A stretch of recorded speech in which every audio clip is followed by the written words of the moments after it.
ہاں جی پڑھیے کچھ جی.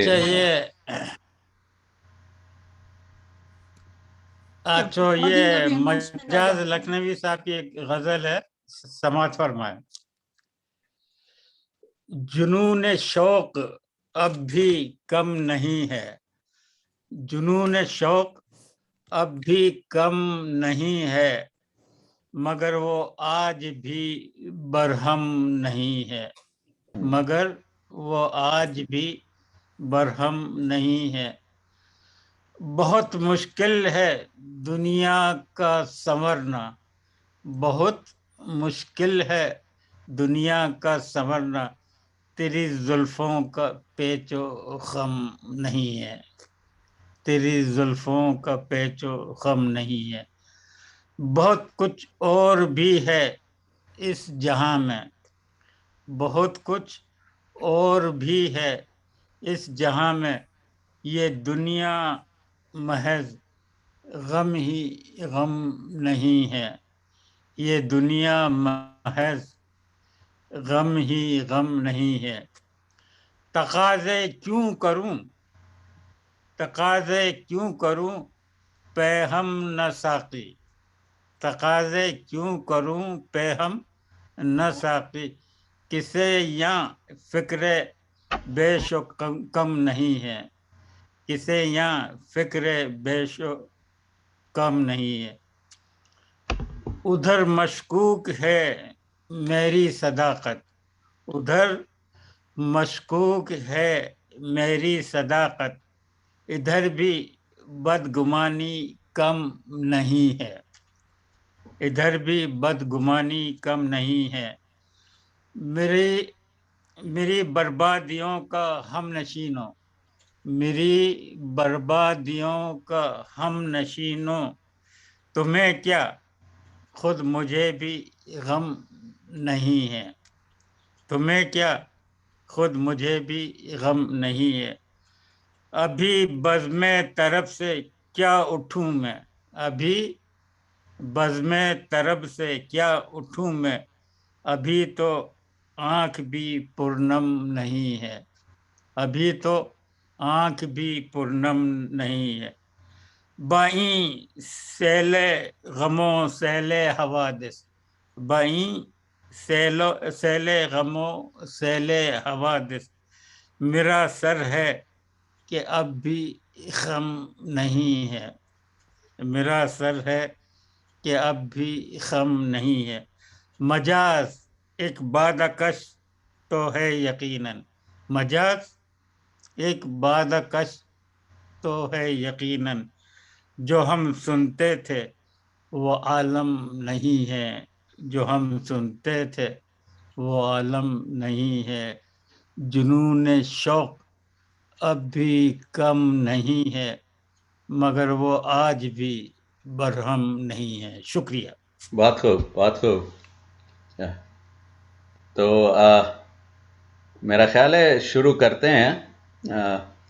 تو عاصم باجوہ کو لاسٹ ٹائم بھی میں نے انٹروڈیوس کروایا تھا، یہ ٹیکنالوجی کمپنی میں بہت سال کام کر چکے ہیں، ایف پی جی اے میں لاسٹ انہوں نے کام کیا تھا، اور یہ پی ایس سی سی کے بورڈ ممبر بھی ہیں. کتنے 3-4 سال تو ہو گئے ہیں شاید، اور کافی پی ایس سی سی کی ہیلپ بھی کرتے رہتے ہیں ہر ایک چیز میں، ان کو جو بھی کہیں وہ کر دیتے ہیں. تو انہوں نے لاسٹ منتھ کیا تھا پارٹ 1، جو کہ زیادہ تر ٹیکنیکل سائٹ تھی. اب وہ اور اس کے دوسرے پہلو بتائیں گے. تو عاصم آپ اپنا اسکرین شیئر کر سکتے ہیں. شکریہ. شکریہ اظہر بھائی. تو شکریہ جن لوگوں نے پچھلا دیکھا پریزنٹیشن. اب میں انگریزی میں بات کرتا ہوں کیونکہ یہ پریزنٹیشن یہ ٹیکنیکل سبجیکٹ ہے. So last time I went over the technical side of artificial intelligence, and today I will cover, as Azhar said, I will cover can you see the screen? Yes. Yeah, right.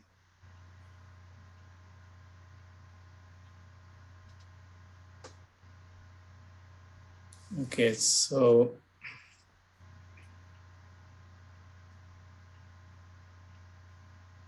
last month we covered the basic concepts, some examples of number recognition, and brief comparison of artificial intelligence versus biological intelligence. And the video is on YouTube at the address given, or you can get it from the newsletter, the PACC newsletter. Now today we will go over, for those who haven't done the homework and reviewed the previous presentation, we will have a brief review just to make sure we have a recall of the basics. And then we'll go over the history and timeline of artificial intelligence, the applications, the caveats, cautions, hype versus reality, the issues that AI has to overcome, and we'll have a very brief look at the future, what it can do for us. And at the end, there will be a final exam. Yes, there will be a pop quiz in the middle and final exam at the end. I want to say that you can ask the question on via chat. So if it's Asim can see it, if he sees right, he'll answer then. Otherwise, at the end. Yes, because some of the questions may be answered in subsequent slides as we go through more topics. So we'll cover them at the end, unless there's a very basic question. So with that, again, I'll go over the resources which I went in detail last time. These are the resources I availed of. There's the IEEE grid, and which has I attended some of these webinars, seminars, conferences, etc., mostly on Zoom all of last year. Eventbrite is also a good resource. They have webinars and seminars also.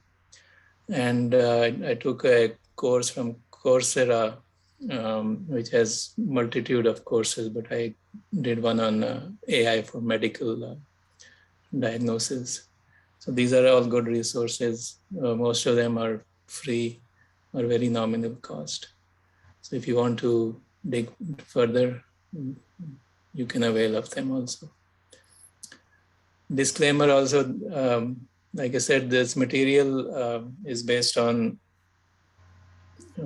what I learned during the webinars and seminars and targeted courses.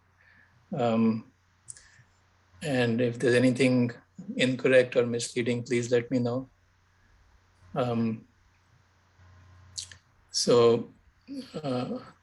What I have learned as a student, I'm kind of condensing and give it to you. I don't profess to be a professor, so please excuse any mistakes. Also, the figures are included, and I have put the sources next to the figures, so the copyright belongs to them. Okay, so briefly, the definition we will go with for intelligence is the ability to learn or understand, or based on that learning to deal with new situations. This other definition is more geared towards humans who think, reason, and understand and have instinctual behaviors. But for machine learning, I don't think that applies so well. So then the artificial intelligence becomes a computer system able to perform these tasks, which normally require human intelligence. So visual perception, speech recognition, and key thing is decision making. So those are the basic definitions we went over last time. And then we briefly I'll go over the types of artificial intelligence. Currently, we're at artificial narrow intelligence, which is quite pervasive. It can perform single domain tasks, for example, speech recognition or synthesis, like the chatbots we have in our phones and in our homes, Siri, Alexa, Cortana, etc. They also do search recommendations, image classification, face recognition, annoying targeted ads. So this is where we're at currently in so-called general access. Now, there's general intelligence, which is to be able to perform like humans do in multiple domain tasks concurrently, like talking on the phone and driving the car at the same time, and all kinds of things we do at the same time concurrently. And then there's super intelligence, which is really science fiction right now, and that is can surpass human capabilities. For example, the TV series $6 Million Man, Bionic Woman, and robots in Star Wars and Star Trek. And of course, we have a brief introduction to that in terms of brain implants, where the human and computer can interact and have a synergy which can amplify the individual brain the tasks that only the brain can do. So this is where we're at. Components, artificial intelligence is a superset. It includes machine learning, which is basically how the intelligence learns, and it uses neural nets. And then there's deep learning within machine learning, which is using deep neural networks, which is many layers of neural networks and many neural networks for more complex tasks. And as we said before, AI requires very extensive math and statistic capabilities. So there's multiple, most of the data scientists and all are PhDs in these fields, and then they go into artificial intelligence. Neural network, we went through an example. It's basically it tries to mimic what we think the human brain works as. There's an input layer. There's neurons which are connected to each other. You can see a lot of connections, and then the layers of neurons, and then the output comes out. So in this case, this is a image recognition where the picture is converted to pixels or small parts, and then they're fed to the input layer, and then it goes through the neurons. Now the neurons during training or learning have weights associated to them. They're put there by the training program based on the images that have been put in. And then, as you can see, the output layer outputs not a absolute number, but it is probability that this is 82% dog, but because some of the features may be similar in cats, it could say maybe it's a 24% cat, or in a tree, it's definitely not. There's not many common features. So, and this is an example of a fully connected neural network. And these are the hidden layers, and they can be many more or less depending on the task at hand. And then, as we discussed, the output is a probability, not an absolute. Okay, and then the training is done by feeding it multiple pictures of what you wanted to recognize, different kind of dogs, different fish, cat, whatever trees you wanted to recognize. And this is called supervised learning, in that all the images are labeled, and then it goes through a training algorithm which puts the weights, as we said, on each of the neurons. And so then when you put in an actual picture, it makes those connections based on weights and propagates it until it can say with the different probabilities of what the picture was, the new picture, based on the training from the labeled pictures. Then the learning models are supervised learning, as we discussed, where inputs are labeled, and that's used in image recognition and object classification. Unsupervised learning is mainly for trend and correlation of large amounts of data. For example, customer preferences and things like that. Semi-supervised is a mixture of those two, and here we talked a little bit about the negative aspects. Deep fakes, you may have heard of, is where you can have a video of a person and you feed in an audio which is not what the person said in the video, but the artificial intelligence will fill in those pixels and make it look like the mouth is moving as the audio, what the audio is saying. So there have been cases of where, for example, President Obama has been saying things that he didn't actually say, but the video exists and it's very realistic.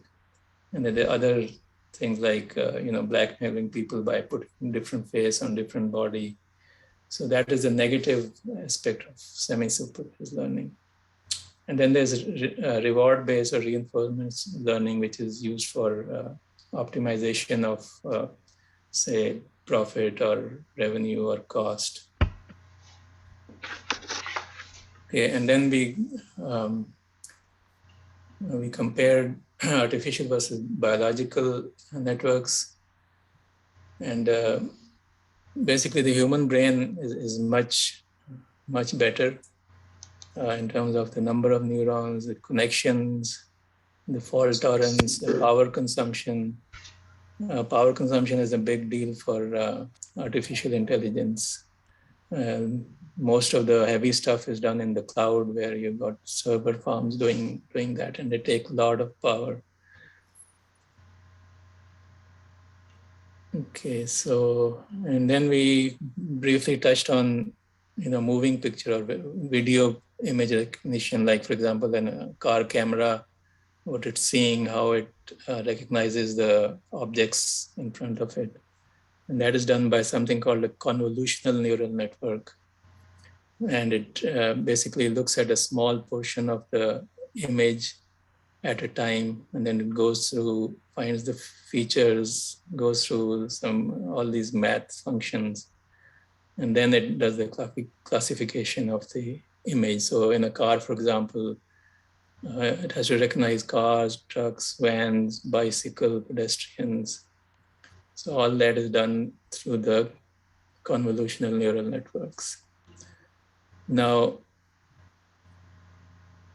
in this regard, I had some homework. There was a question last time about how much time is available to do all of this image recognition on the fly on a moving car camera. So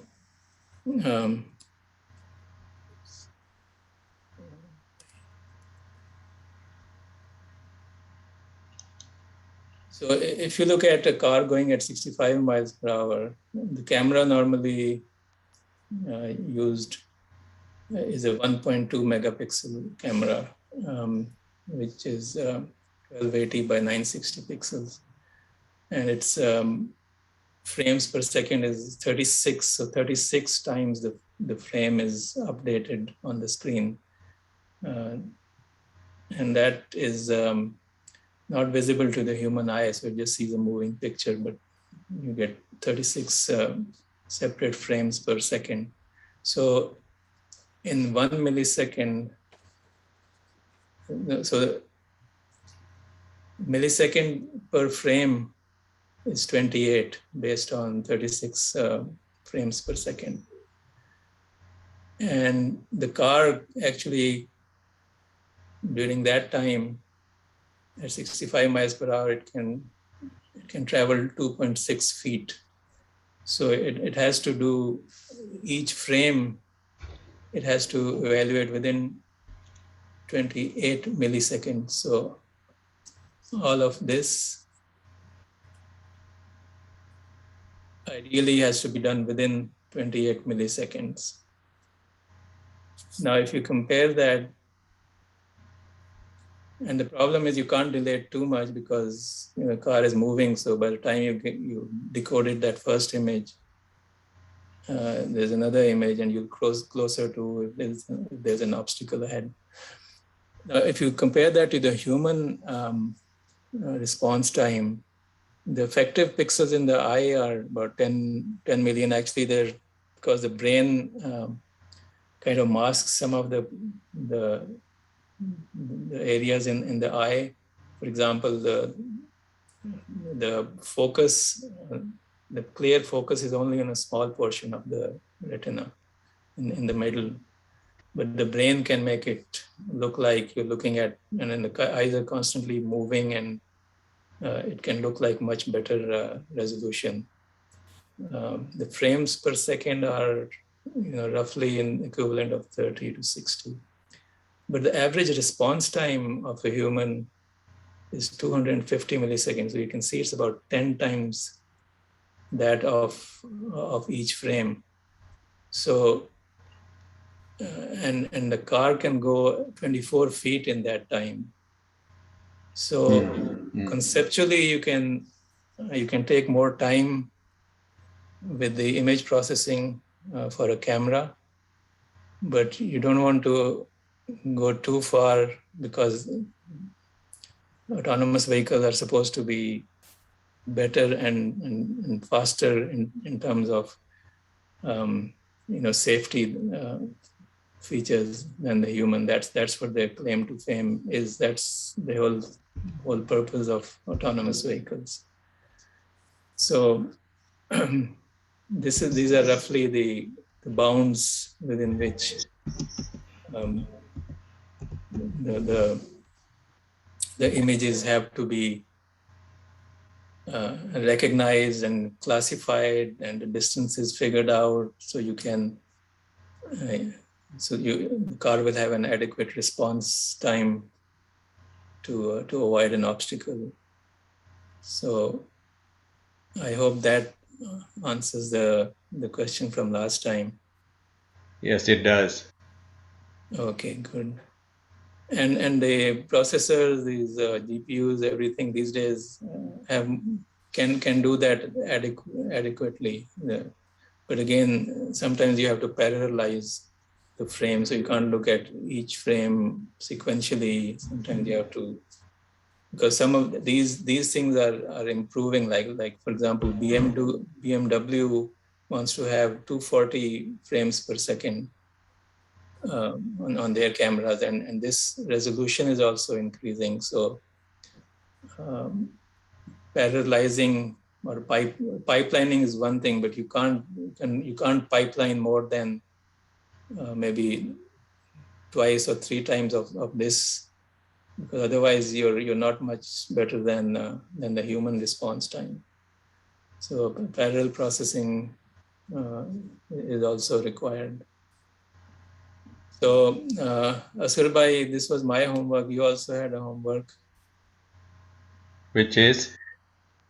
You said you don't have 86 billion neurons, and your homework was to count how many you have. I have about 49.5 billion neurons. Okay, so you have You can prove that, right? You have documentation. Absolutely. Okay. I had brain image, Okay. MRI. MRI. Okay. We'll believe you. So this is a video of what actually the car is seeing and how it's. Oops.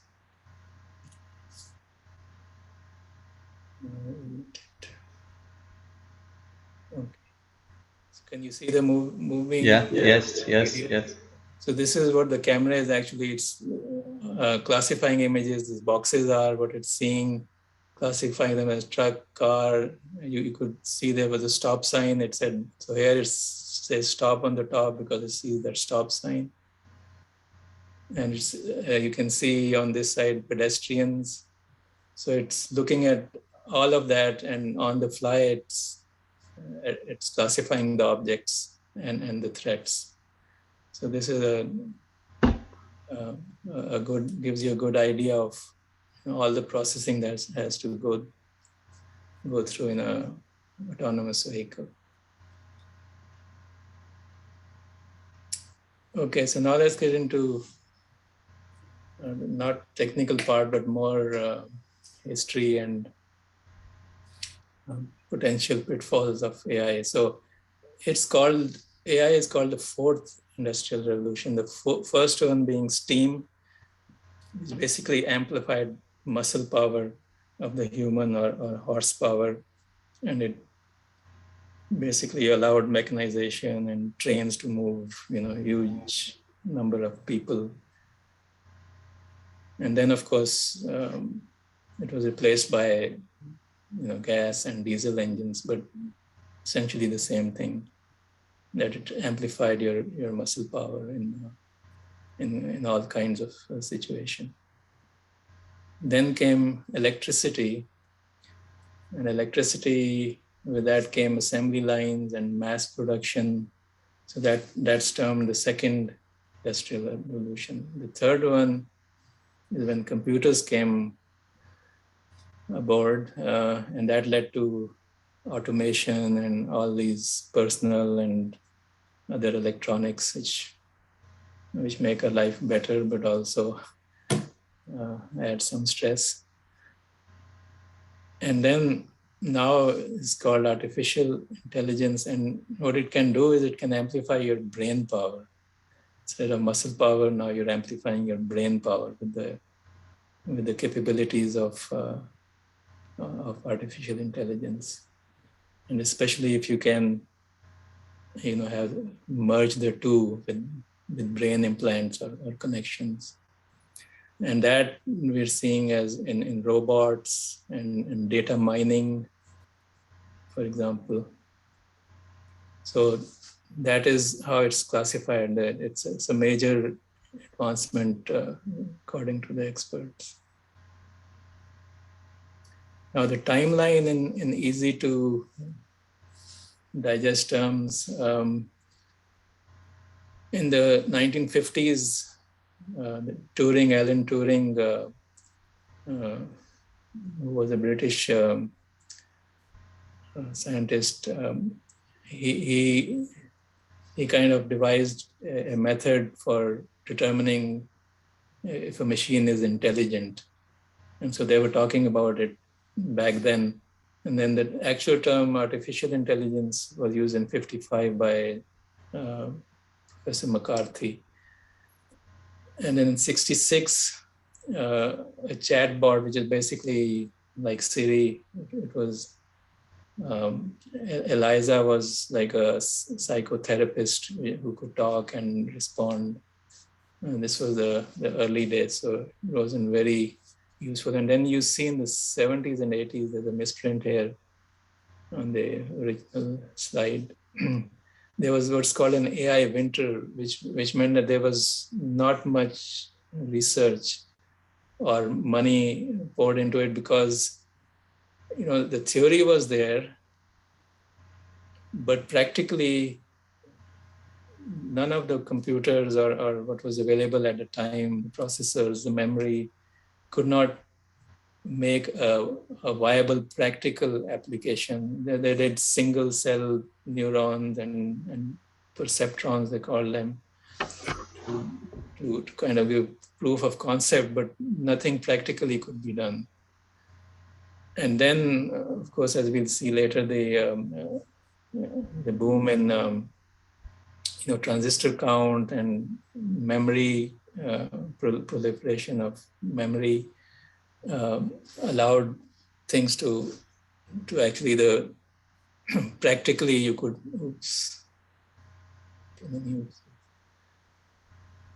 practically you could do something. So in 1997, you may remember that Deep Blue, which was a chess computer. Again, it was not multifunctional. It was just basically doing chess, and it won against the chess champion Kasparov. And then in 2011, Siri came along, which is a chatbot. In 2011, also Watson, the IBM Watson supercomputer, it won the Jeopardy championship. So these are advancements. Again, these were very single function computers, applications of artificial intelligence.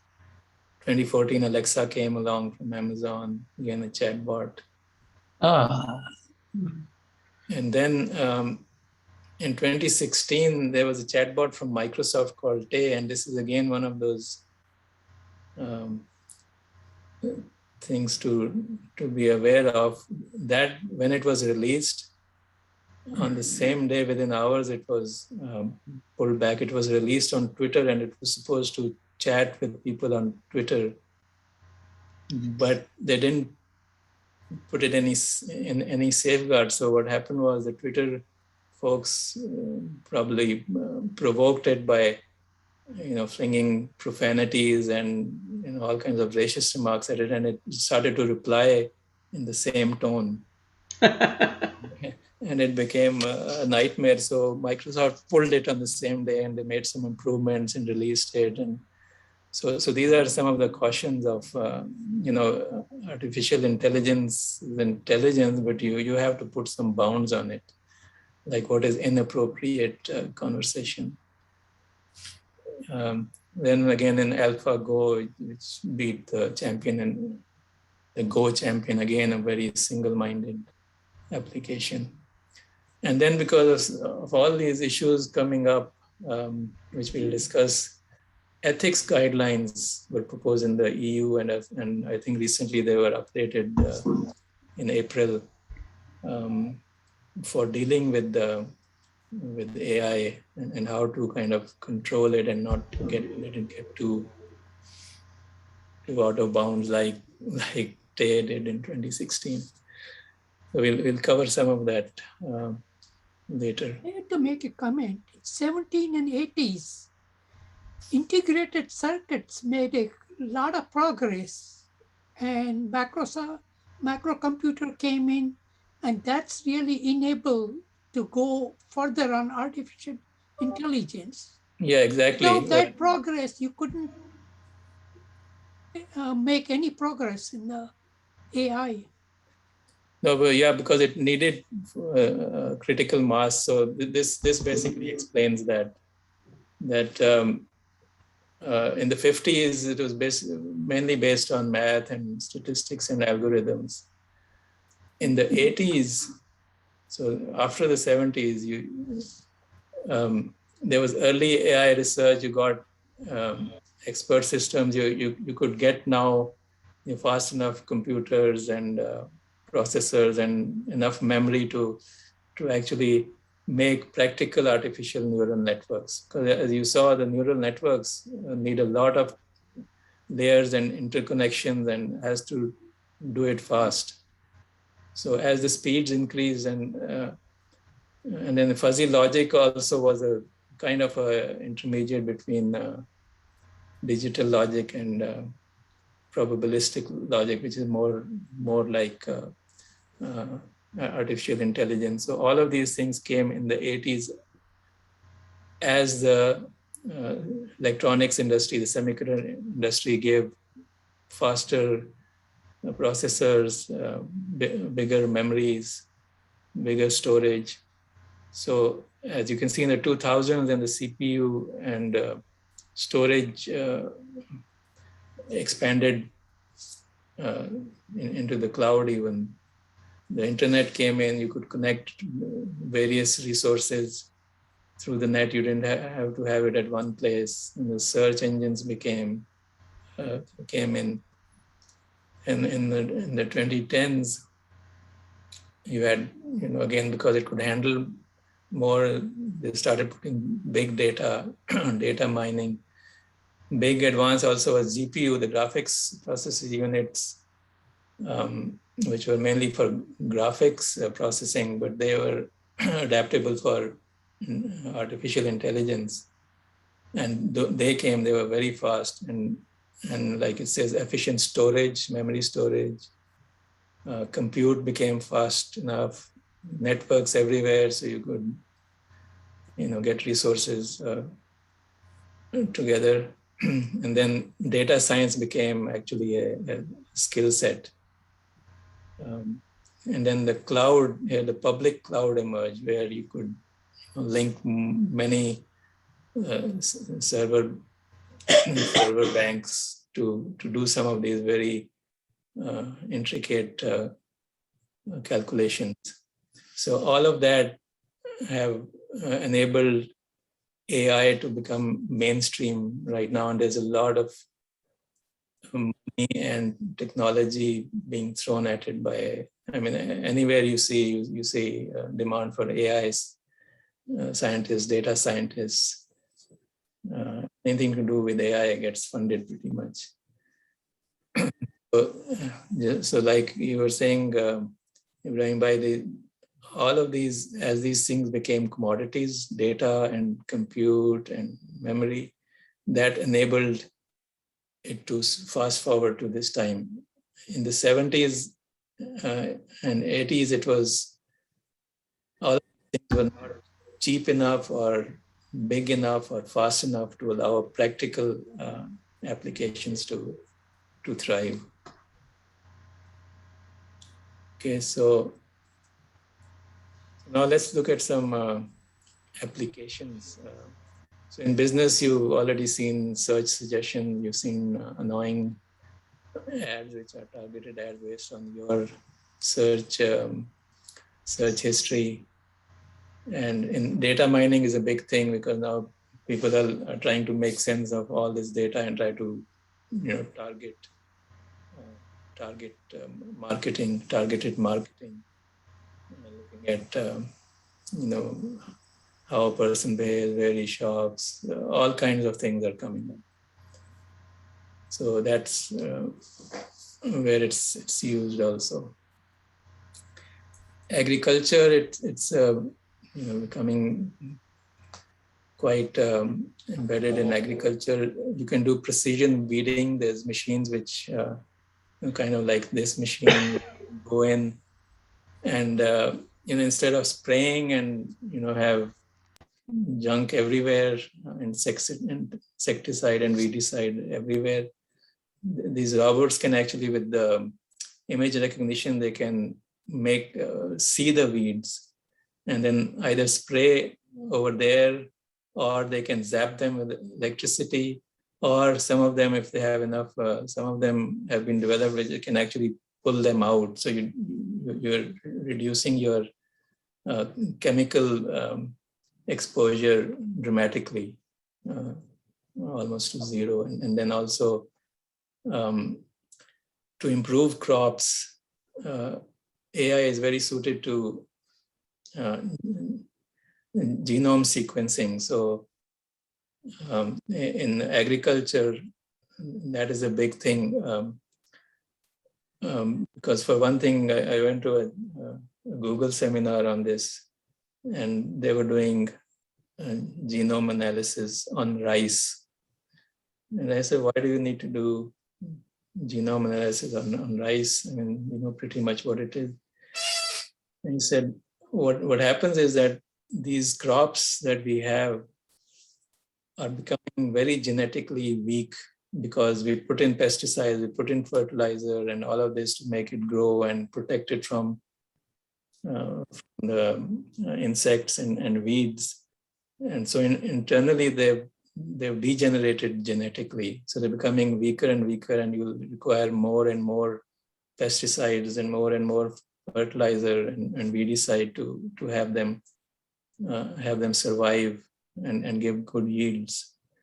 So by genetic analysis, they can find out where the weak links are, and then they can try to cross with other varieties to make it better, to improve the resistance to drought, for example, or to some insects which are common in that particular area. So you can tailor make it for that, and you don't have to. Previously, it used to be done by farmers, for example, crossing tomato varieties to find a drought-tolerant potato crop, but that would take many crop cycles to find out what works and what doesn't work. Whereas here you can do it with genetic analysis. You can do it rather quickly. So that is another meaningful application of AI in agriculture. Now, robots we've seen already. Roomba can vacuum your home without input or little input. We see waiters, greeters outside stores, malls, and soldiers. Of course, that's what the Pentagon wants. Now, interesting thing, this picture of the waiter is actually in Pakistan. There's a restaurant in Multan which is using this, and it's designed by the son of the restaurant owner, and basically it carries around the pizza or whatever you've ordered. So that was an interesting find, that Pakistan is high on the list of AI applications. Then, of course, autonomous vehicles, self-driving cars, autopilot, that is being touted by everybody these days, including Elon Musk. And then there's robot taxis, which will take you wherever you want without a driver. So those are some of the applications of AI. Now, in addition, you can do natural language processing, NLP for short. So that's used by the chatbots. Siri, they have to understand what you said, so they have to process that, and they have to speak, so they have to synthesize the appropriate speech. So that's done with artificial intelligence. And then document analysis, which is another. You can summarize, or you can get to the crux of thousands of pages of legal documents, because the AI can look at keywords and key phrases, and it can tell you which is relevant and which is not relevant. And this became very clear to me. If you remember, when Michael Cohen was arrested, and then Roger Stone, they said they had millions of pages, or at least hundreds of thousands of pages that were taken by the FBI and other agencies to review. And I was thinking it also on one of the talk shows. They were saying, they were asking the lawyers, but that'll take months, if not years, to go through all the documents to see what's relevant, what's not, which is prosecutable. And they said, no, now with artificial intelligence, they can scan this very quickly and find out which is the relevant document. And again, that's powered by AI. Another thing is you can do document preparation for legal and other stuff, and it can output context appropriate responses. For example, there's a GPT-3 chatbot which if you tell it can output legal language if you put in plain language. So the example here is plain language. You can say, everyone I am suing work together, and it'll convert that to legal language. And you can read that, but plaintiff alleges on belief and information that defendants and each of, so it puts in all the legal stuff in there to make it foolproof. And actually, the other thing I saw about 3 years ago, I think about 3 years ago, this financial reports come out, right? Yes. For every company, every quarter or whatever. And somebody has to write an analysis of that. And that is done by AI now. Yes. Nobody writes it anymore because the numbers are there. It's good or bad. They can compare from previous to this, and what percentages and everything. So that happened 3 years ago. Yeah, exactly. These things are catching on in every field. So it's saving on time in some regards. Now also the GPT-3, if you give it which jurisdiction you're in, it can also get the appropriate the laws. It can reference those in your legal document. So it can be quite powerful, and that's why they're saying that the lawyers will be out of work and this profession will be out of work, because some of these low-level tasks, again, what the paralegals and others probably do, can be done now with AI.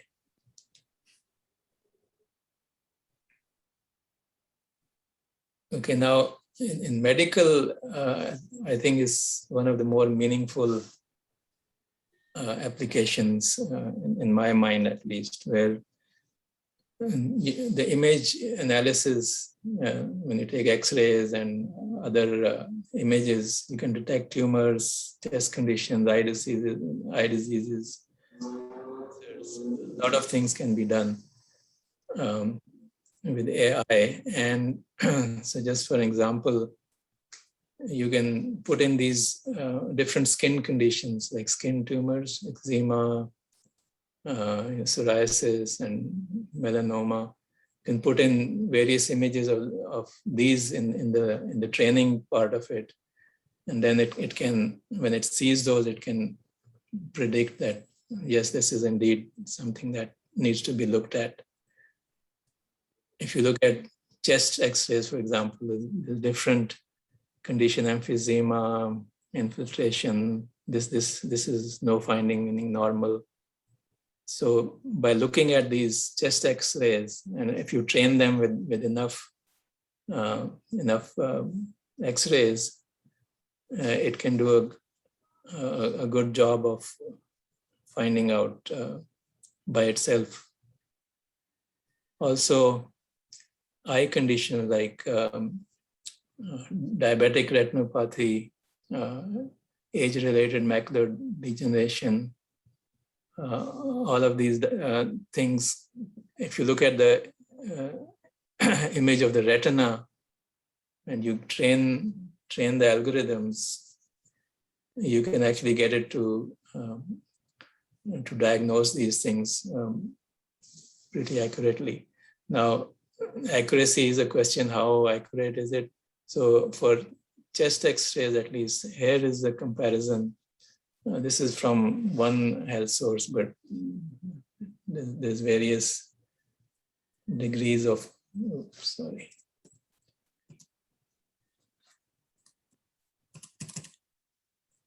various degrees of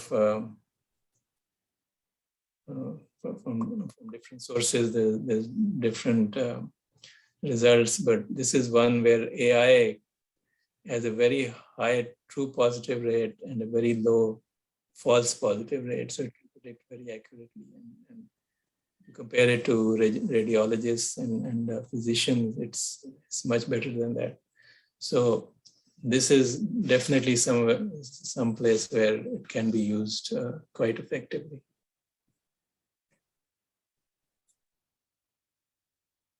Okay, now all that is well and good, but there are pitfalls and cautions, and So for example, in machine learning, you have to be very careful about the data you feed it and how it's constructed. So for example, obviously, labels are accurate. If you don't label the diseases, for example, accurately, then it's not going to, it's going to give errors and potentially fatal errors. So basically it's GIG or garbage in, garbage out. So you have to have accurate labels. The images have to be consistent. The exposure, it can't be overexposed, otherwise you lose a lot of detail. The contrast, the cropping, those have to be managed. And then the weighting of data is very important. So for example, the images available, so for example, for X-rays are, you get a lot of healthy people, and then generally there's a smaller distribution of each individual type of disease. So if you put all the data in the same ratio, the probability of the algorithm to find a disease will be very little. So you actually have to weight the disease data more than the healthy data, so it can get a appropriate probability for a disease. So that in itself is kind of an art and science. Then you train with a data set. So for example, X-ray pictures, right? And then you validate them, and then the test data set which you're actually testing it on. If you have cross-contamination between these, you can get completely false results. For example, if you look at, this actually was a case, let's say you have a chest X-ray, right? And somebody's wearing a necklace. I mean, this is not a necklace, but it at least shows some probes. But there are some X-rays which have necklace on them. People don't take them off. They don't obstruct the view. But if it's either chest X-ray with a necklace, which is normal, and then you have the same X-ray in the validation set, and you say, oh, okay, it passed. You think it passed, but it passed because it's, and then you give it the test database, and somebody has a necklace in the test database. It may just be looking for the necklace to say that it's normal. So you have to be very careful about how the data is fed and structured and separated out. Otherwise, you'll get potentially fatal results. Then there's bias. We've already heard about facial recognition has race and ethnic biases in them. Some of them are built in, some of them are related.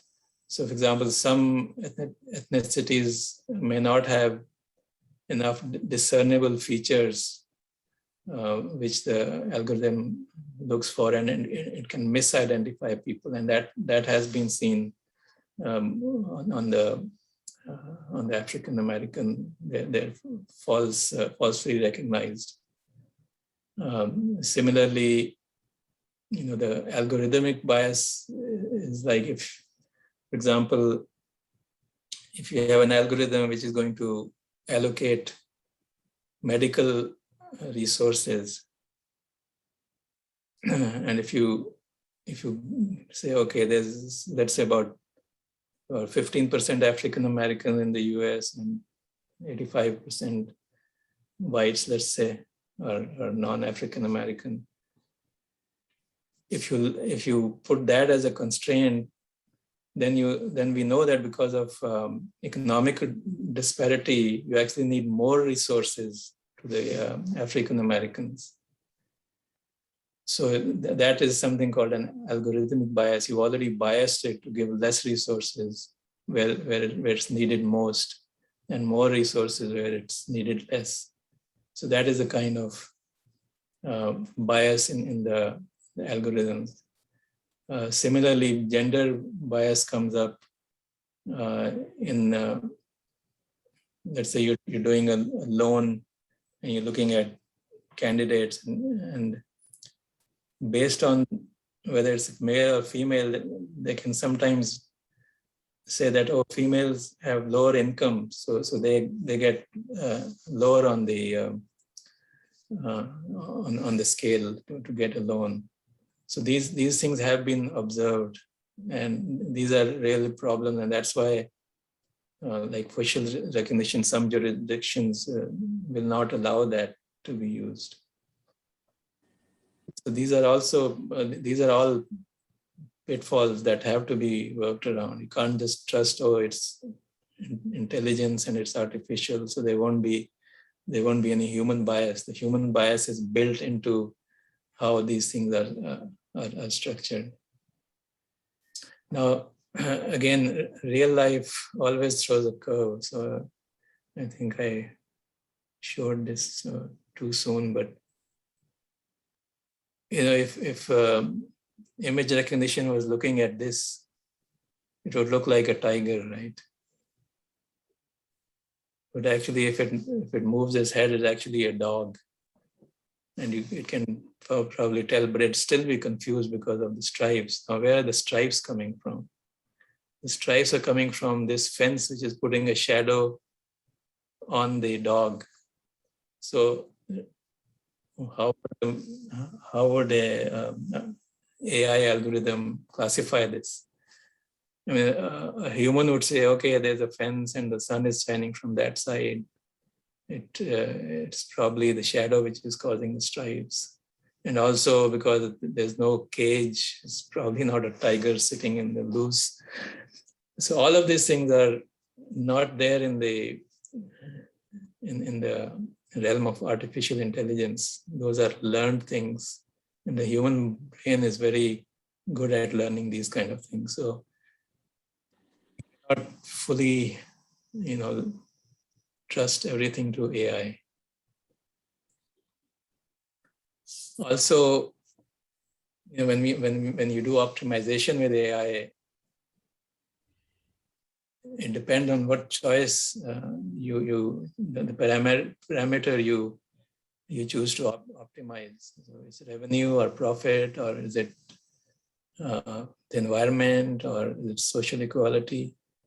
So this was a case in Belgium where the ride-sharing service, they were using it to AI to schedule drivers, and what they were finding was that drivers who had families or medical issues who needed to take a break, let's say at lunchtime, or school time, to take kids to school or give them lunch or whatever, they were not getting the same amount of rides as other people. And so they complained and they looked at the algorithm, and they were optimizing revenue. But if they can change that algorithm to say that, you know, you give more rides to the people who have to work during non-lunch hours, to people who have to take lunch or take their kids to school, then they can equalize the income of all the drivers, versus just basing on profit or revenue. You could easily handicap the family, the drivers with families. So again, you have to be careful of this when you're choosing. It's not blind faith in them. Also, in full self-driving vehicles, the infrastructure has to be there. You got to have lane markers, traffic lights, speed limit signs to do what is really called level 5 autonomous driving. Because and lane markers are very important, because that's how it keeps it in the lane. And you see cases where for example, if they change the lanes for construction, the lane markers become very dim and they're not very clear. So the car may not be able to detect the lanes, and and may either crash or it will jump out of the autopilot. And if it has that capability, which is in level 4 self-driving. So all this infrastructure has to be there. Lane markers also, there was a, in Yosemite, probably all of you have been there. There was one place where there were 5 Teslas had an accident at the same place. They were using autopilot. And basically it's one lane goes into 2 lanes, one which goes back into Yosemite and then one which goes off to the exits. And when the lane diverges, there's a boulder right in front. So it wasn't smart enough. The algorithms are not smart enough to figure out which lane to go into. It kind of ping pong between the 2 and then ends up going straight and hits the boulder. There were 5 cases at the same location. So again, it cannot happen in a vacuum. It has to have the correct infrastructure. Then in full self-driving also, the anticipation which a human can do. So for example, if a ball rolls across the road and let's say the image recognition can actually detect it, a human would say, okay, there's probably a child coming to get that ball, so I better slow down and stay slow. Would that happen in a autonomous vehicle? They can probably build it in, but can it take care of all situations? Other situations like, sometimes airplanes land but sometimes airplanes land in freeways, for example, or roads. If they're in trouble, should the image recognition on a car also try to recognize airplanes? If it doesn't, then it'll try to keep the safe distance, normal safe distance, but if the airplane crashes and explodes, you're in deep trouble. So these are some situations which are not very common, but can happen. So for example, a friend of mine, he was going and a truck was, corner of his eye in the back, there was a truck with logs. And the log started to fall towards his car. And so he accelerated to get out of that situation. Would AI be able to do that? I don't know. It has to learn somehow. So there's lots of questions. And then equipment redundancy. What if one of the cameras fail, or all of them fail, or are they obscured by dirt, snow? Currently, there's a fallback to go to a human driver, but the cars they're talking about, they won't have steering wheels. They'll just have chairs for people to sit and talk and drink coffee. So what do you do then? Do you just park them and not use them in heavy rain or snow? So questions. The other thing is in deep learning, as we saw, there's so many connections and so many neurons that when it learns, it's generally a black box. You don't know what it's learned or exactly how to debug it. And the regulations in EU and also in US, they require that autonomous vehicle systems are transparent. That means you have to know how the system works and how it produces its results. And that's difficult with base deep learning algorithms. You have to put in features and you have to oversample, and there's techniques to do it, but it's not native. So you have to be careful of all these things.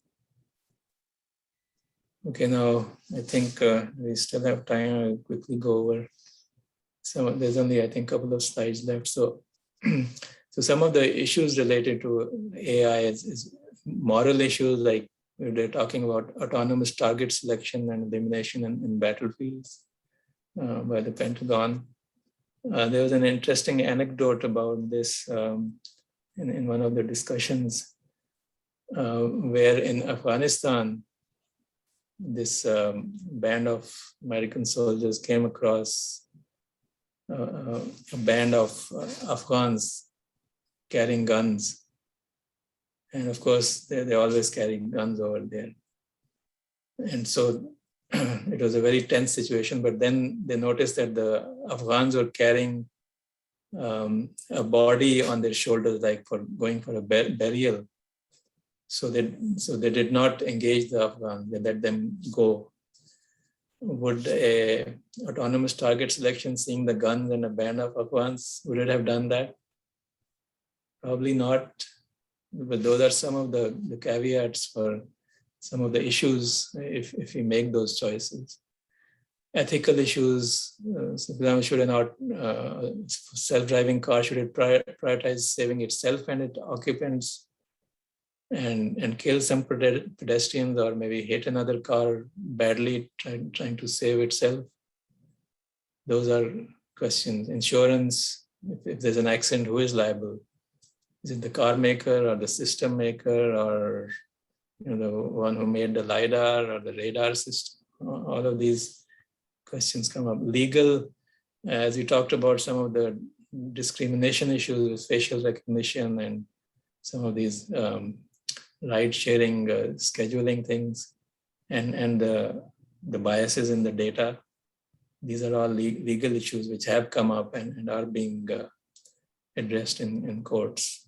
And then to take care of all of this, we need new laws and amend laws. So we need Congress or other people to, state legislatures to work on that side of it.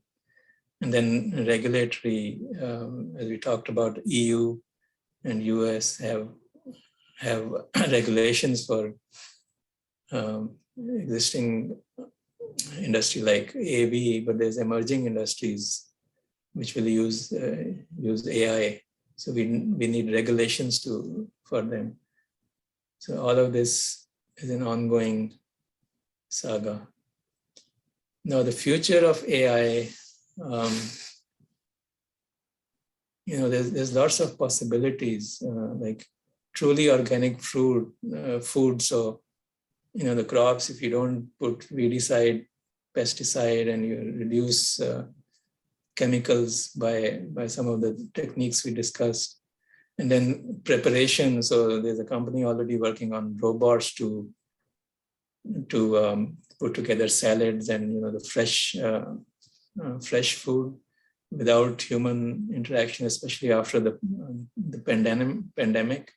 So you can have truly untouched by human hand and chemical food, so truly organic food, possibly. Automated farming, we talked about a little bit, the weeding, the planting, tilling, all of these can be done with the self-driving tractors that are actually being used. You can just tell it, okay, go to that field and till that field and in a pre-arranged pattern, and it'll do it. So there's potential labor saving and cost saving there. And then drugs and medical, we talked about, there's a lot of potential there in drug trials to kind of to make up drug trials, make them more efficient with AI. That can be done with the DNA analysis. You can target drugs to specific diseases and specific individuals. All that is possible with AI, and people are working on that already. We talked about fully autonomous transportation, taxis, those kind of buses are being used in the Tokyo Olympics also, but that's a fairly well-defined small area for them to work on. So they are using that. But you can see how that can, with advances in the algorithm, it can become more prevalent. Sensors and brain implants, we talked about. You may have heard that with brain implants or inside or on top of brain of a person who could not speak, they were able to train based on when they showed him letters or words, what he was thinking, those waves they were able to learn and now he can actually they connected it to a speaking system where he can actually say those words now because of the training of that AI. And also, there was another person where they put implants in. He was able to move something. He was paralyzed. So these are possibilities. Now, ultimate is, of course, Borg in Star Trek, where you kind of combine the two. And Borg, if you don't know what it is, he got and Asghar pointed this out. He's got a sensor for one eye, a real eye on the other side, probably a super duper microphone on one ear. And you can see his arm can do all kinds of stuff. So you can combine all of these things to make what we call was artificial super intelligence kind of scenario. And then, of course, Pentagon is bent on using robots. Will they be fighting our wars? And worst case scenario, Terminator, rise of the machine. Will all the machines become so intelligent that they'll start to overthrow the humans, as we saw in those Terminator movies? So those are all possibilities, and there are many more. These are just some of them. So the key point is that what can be done is only limited by the imagination. But what should be done requires wisdom. So maybe we need artificial wisdom to guide artificial intelligence.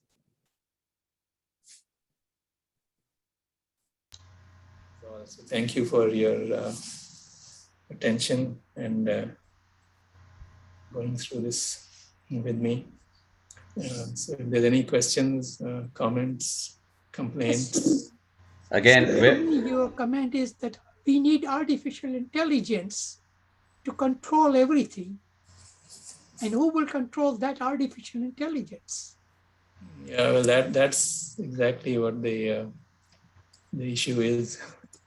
What we talked about. You need wisdom. You shouldn't do all the things that we talked about.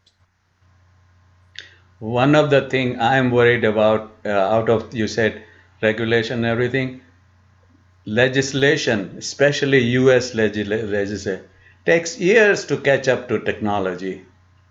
Like EU's GDPR, US doesn't have any of that thing yet, or at least not as good as GDPR is, right?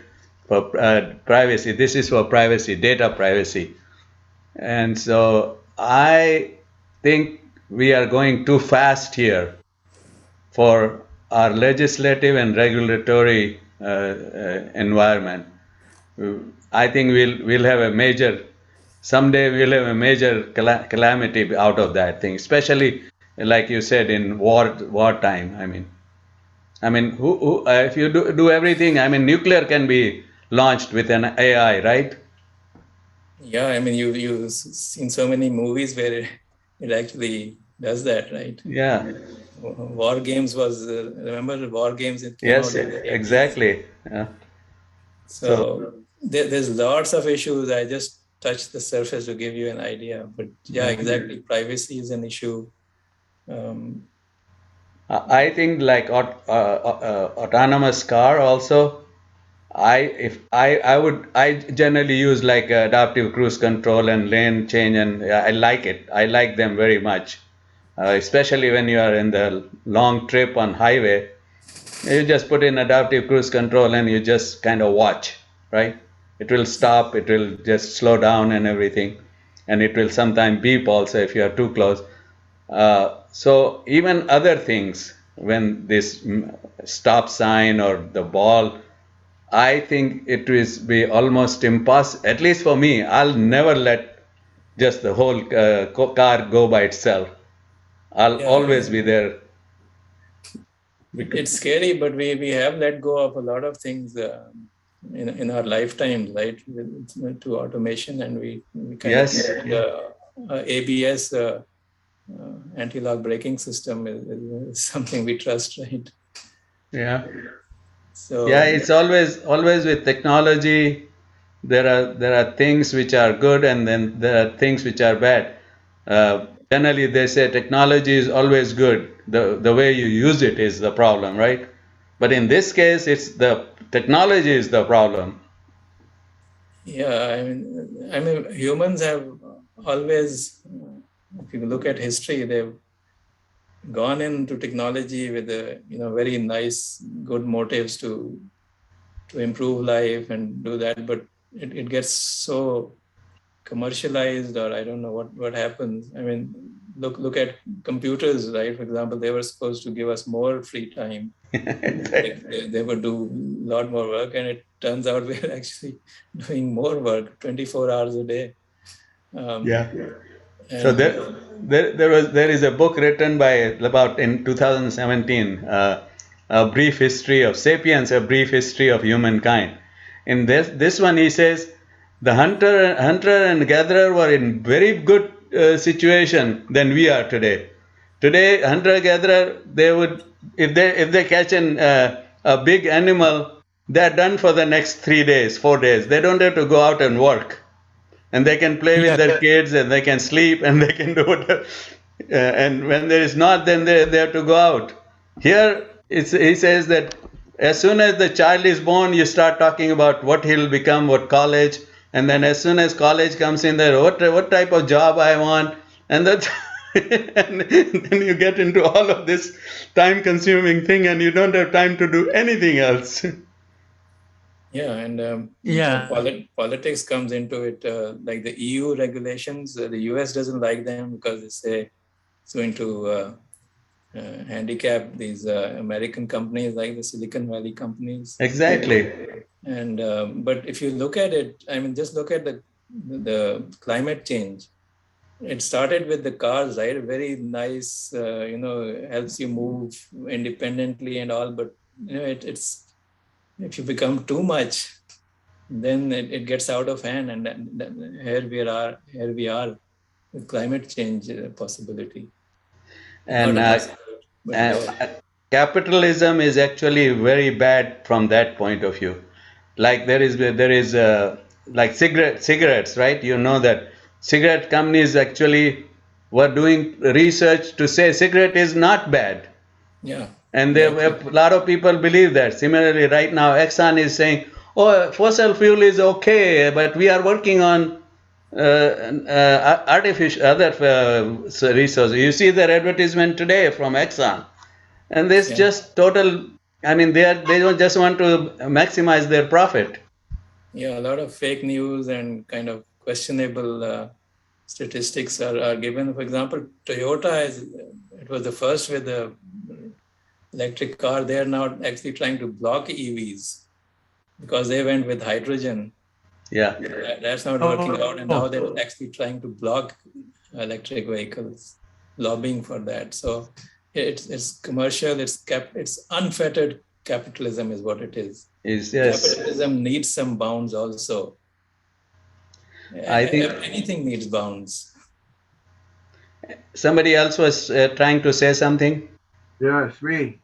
Yes. On the lighter side, Brother Asim, you showed a slide where you compared the power consumption using AI and using neurons. You are excluding us here. No, there was by 20 watt consumption using AI, and for the neurons, it's only a spoonful of sugar. So, that doesn't apply to people with sugar. It's like khoda pahad nikla chua. Yeah. No, but eventually everything converts to sugar. The brain basically runs on sugar, right? That's what it says, the food of the brain. Actually, sugar is food for everything in life. Without sugar, you would die. But more sugar, you will die also. Yeah. So exactly, there's a balance, right? You have to balance things. Yeah.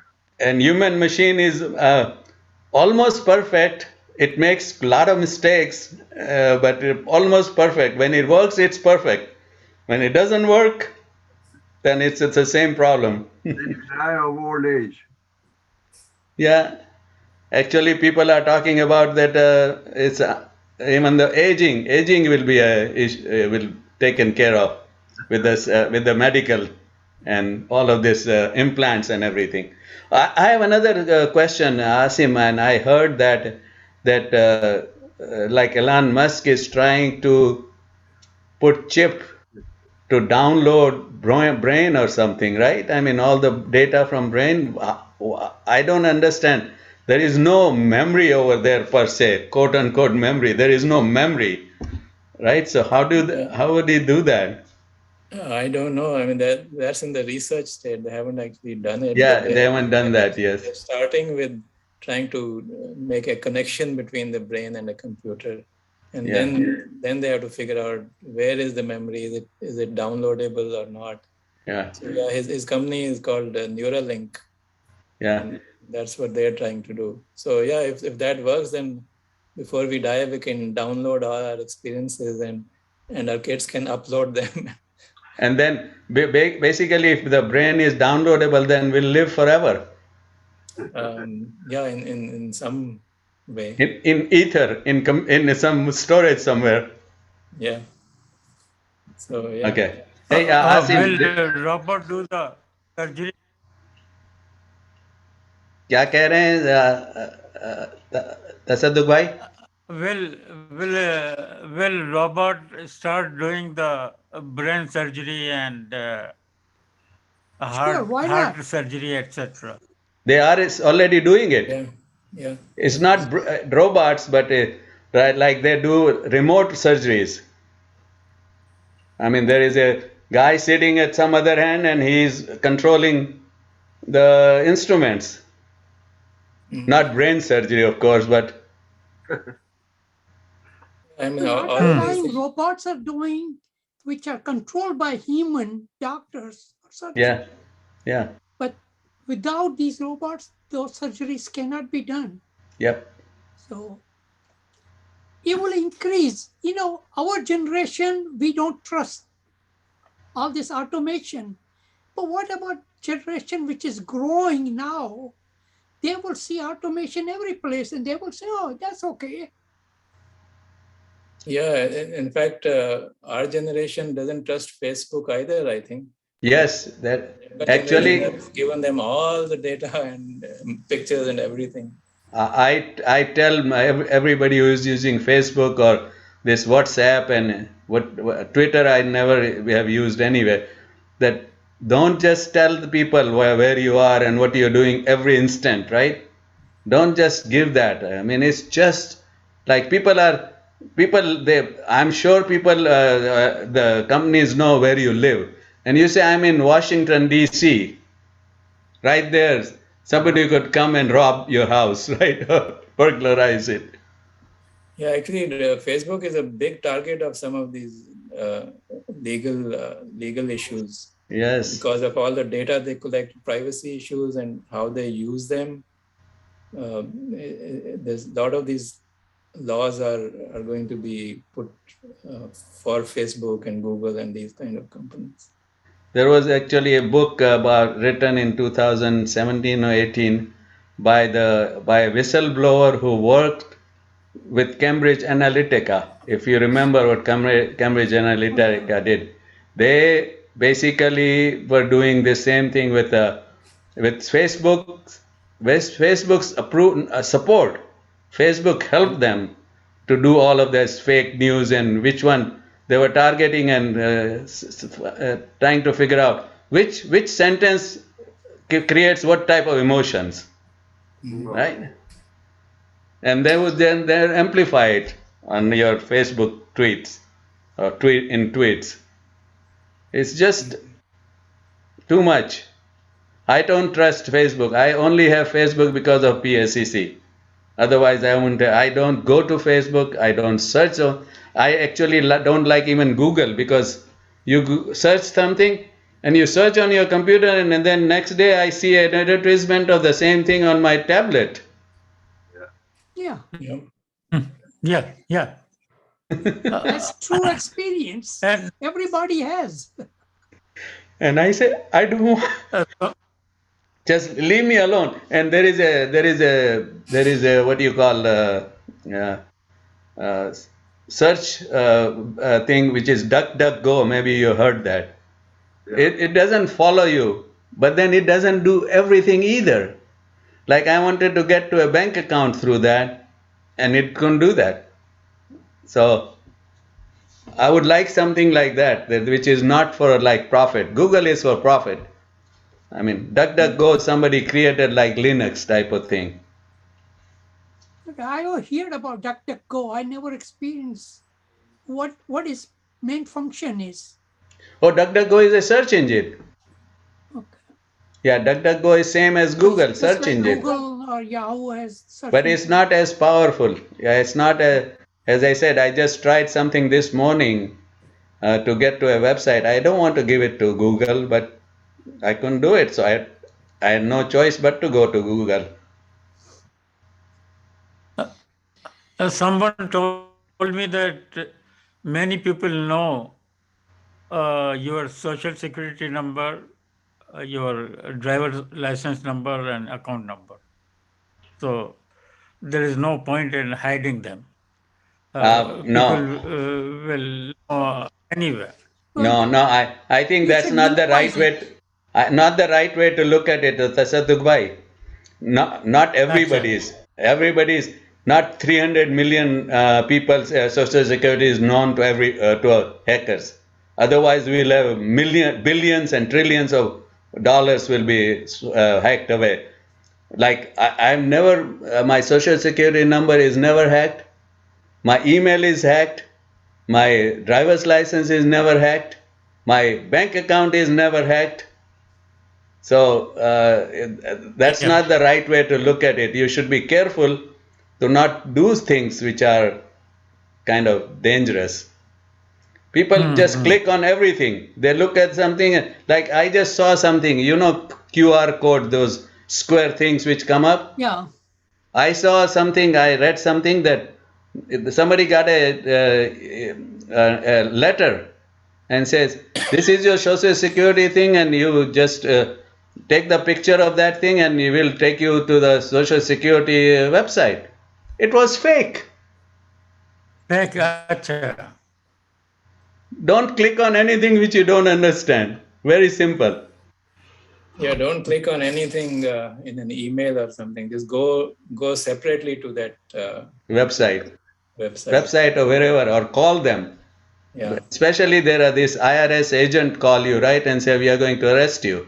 The IRS never, Yesterday someone called. yeah, IRS never, first of all, calls.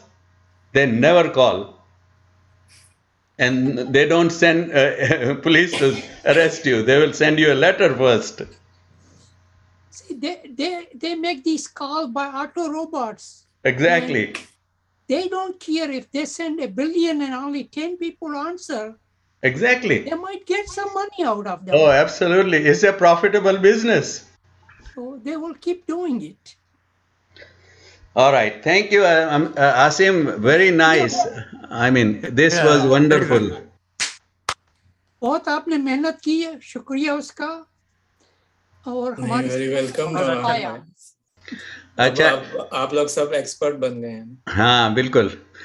मैं सबसे गुजारिश ये है कि आप मैं और आसिम सोचते रहते हैं कि क्या और टॉपिक होना चाहिए, तो आप हमें ज़रा बताएं टॉपिक और फिर कौन प्रेजेंट कर सकता है, जो कि एंड ये काफ़ी ओपन है हमारी, कोई वो नहीं, हम जनरली पॉलिटिक्स पे बात नहीं करते, रिलीजन पे बात नहीं करते, एवरीथिंग एल्स इज़ फाइन, क्योंकि पॉलिटिक्स और रिलीजन, इवन दोस्तों में आर्ग्यूमेंट ऐसी हो जाती है कि कभी कभी जैसे मारने एक दूसरे को दौड़ेंगे, हालांकि दोस्त। सही बात है, सही भाई और क्या बचा है जी? पॉलिटिक्स और रिलीजन छोड़ के और क्या बचा है? और इतनी चीजें, ये जो अभी कर रहे हैं वो रिलीजन और वो तो नहीं है ना। Technology is not religion.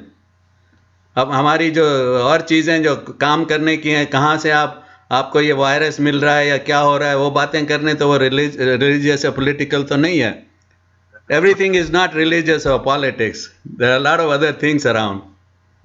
अच्छा, एक बात है, आजकल मैं मुझे कुछ घर में काम करवानी है, तो किसी के पास कोई रिलायबल बिल्डर है कि वो रिलायबली काम करे? Builder, हाँ, हाउस मॉडिफिकेशन, house modification. ये आप अरशद बाथरूम मॉडिफाई कर रहे हैं और थोड़ा सा और काम है. अरशद राजपूत को जानते हैं आप? अरशद राजपूत, अजहर भाई रिकॉर्डिंग बंद कर दे मेरे को. हाँ वो तो रियल एस्टेट एजेंट है. हाँ, वही उनको पूछें. अच्छा, मेरे पास उनकी इंफॉर्मेशन नहीं है.